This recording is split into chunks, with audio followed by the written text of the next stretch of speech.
P&L Maintenance tab overview.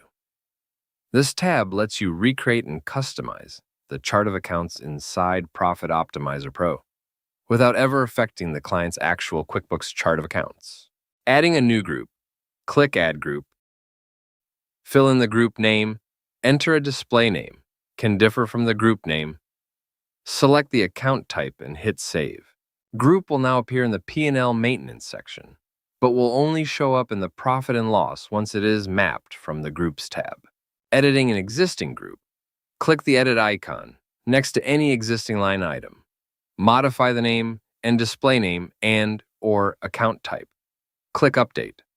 The changes reflect immediately inside Profit Optimizer Pro. When does a line item appear on the P&L? A new line item will only show up on the client's profit and loss inside Profit Optimizer Pro once it has been mapped to a chart of accounts entry and that account has had a dollar value in it over the last 5 years.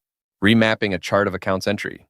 Go back to the Group tab, delete the existing mapping to remove it from its current Profit Optimizer Pro category. Now click the blue disk icon to remap it. Select the new category, in this case it is Addition Income Commercial. Enter the percentage 100% and click Save. The account is now mapped to the new category and will appear on the P&L and Profit Optimizer Pro.